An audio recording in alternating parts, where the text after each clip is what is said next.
చండూరు మున్సిపాలిటీలో కొనసాగుతున్న గడప గడప ప్రచారం 3వ వార్డు అభ్యర్థిగా భారీ జన సమీకరణతో ఇంటింటి ప్రచారం నిర్వహించిన దోటి సుజాత వెంకటేష్ యాదవ్ ఎన్నికల్లో డబ్బు మద్యం ప్రలోభాలకు లోను కాకుండా ప్రజలందరూ 5 సంవత్సరాలు మీ వెంట ఉండి వార్డుకు అభివృద్ధి చేసే వ్యక్తికి ఓటు వేసి గెలిపించి వార్డుకు అభివృద్ధికి సహకరించాలని కోరుతున్నారు. వార్డుని సీసీ రోడ్డు కానీ డ్రైనేజీ కానీ పారిశుధ్యం కానీ వార్డులో అన్ని సమస్యలు పరిష్కరిస్తాం. చండూరు మున్సిపాలిటీలో 3వ వార్డు మున్సిపాలిటీ ఆదర్శ మున్సిపాలిటీగా తీర్చిదిద్దుతాము. ఈ కార్యక్రమంలో తోటి నాగరాజ్తో పాటు కాంగ్రెస్ నాయకులు అధిక సంఖ్యలో పాల్గొన్నారు.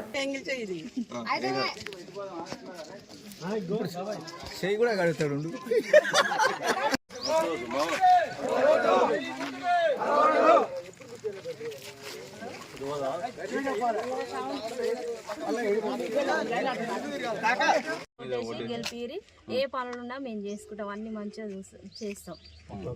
చండూరు మున్సిపాలిటీ ఎన్నికల్లో భాగంగా చండూరు మున్సిపాలిటీలో 3వ వార్డులో దోటి సుజాత వెంకటేష్ అభ్యర్థిగా కాంగ్రెస్ అభ్యర్థిగా పోటీ చేయడం జరిగింది. మరి రేపు 11వ తారీఖు నాడు జరిగే ఎన్నికల్లో భాగంగా మరి చేయి గుర్తు మీద ఓటేసి దోటి సుజాతని గెలిపించాలని ప్రతి ఒక్కరికి పేరు పేరున మనస్ఫూర్తిగా కోరుకుంటున్నా. గతంలో కూడా మరి ఇదే వార్డు నుంచి దోటి సుజాత వెంకటేష్ గెలవడం జరిగింది. చండూరు మున్సిపల్ వైస్ చైర్మన్గా పదవి చేసి మరి ఈ యొక్క 3వ వార్డులో ఏ సమస్య ఉన్నా కూడా మరి ముందలుండి ప్రజలకు అందుబాటులో ఉండే వ్యక్తిని నేను ఏ సమస్య ఉన్నా 24 గంటలు ప్రజాసేవలనే నా జీవితం మొత్తం కూడా కొనసాగిస్తున్నాం. మరి ఈసారి గెలిపించి నా యొక్క సేవలు ఈ 3వ వార్డు ప్రజలు తీసుకోవాల్సిందిగా కోరుకుంటున్నా. నాకు రాజగోపాల్ రెడ్డి యొక్క అండదండలతోటి ఈ యొక్క 3వ వార్డుని ఎంతో అభివృద్ధి చేసిన ఈ యొక్క లక్నేనిగూడానికి ప్రత్యేకంగా 3 కోట్ల రూపాయలతోటి మరి ఎక్కడనైనా చిన్న గల్లీ ఉన్నా కూడా సీసీ రోడ్లు వేయడం జరిగింది. మరి చండూరులో భాగంగా మరి ఈ యొక్క 3 కోట్లలో అభివృద్ధి చండూరులో కొనసాగుతూనే ఉంటున్నాయి. నిరంతరము చండూరులో కూడా ఏ రోడ్డు కూడా వదిలిపెట్టకుండా అన్ని రోడ్లు చేసి అభివృద్ధి చేసి చూపిస్తానని నేను ఈ సందర్భంగా 3వ వార్డు ఓటరు మహాశయులకు విజ్ఞప్తి చేస్తున్నా.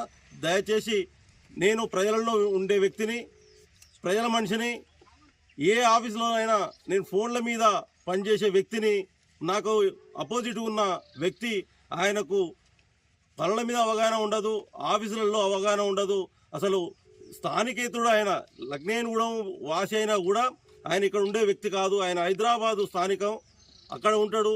నేను 24 గంటలు నా జీవితమే రాజకీయము. నేను ప్రజలండో వ్యక్తి. నాకు రాజగోపాల్ రెడ్డి దేవుడు లాంటి వ్యక్తి. ఆయన పక్కన ఉన్న వ్యక్తిని. ఇలా ఏ సమస్య వచ్చినా, ప్రజలకు వ్యక్తిగత సమస్యలు వచ్చినా కూడా మరి రాజగోపాల్ రెడ్డి సార్ కాడికి తీసుకుపోయి, సార్ వీళ్ళకి ఈ విధంగా ఉన్నది సార్ అంటే ఆర్థిక సాయం చేపిస్తున్నా. ఇంకా ముందు ఎవరికి ఏ ఆపద వచ్చినా కూడా నేను పక్కన ఉండి వాళ్ళ సమస్యలను తీరుస్తానని ఈ సందర్భంగా తెలియజేస్తున్నా.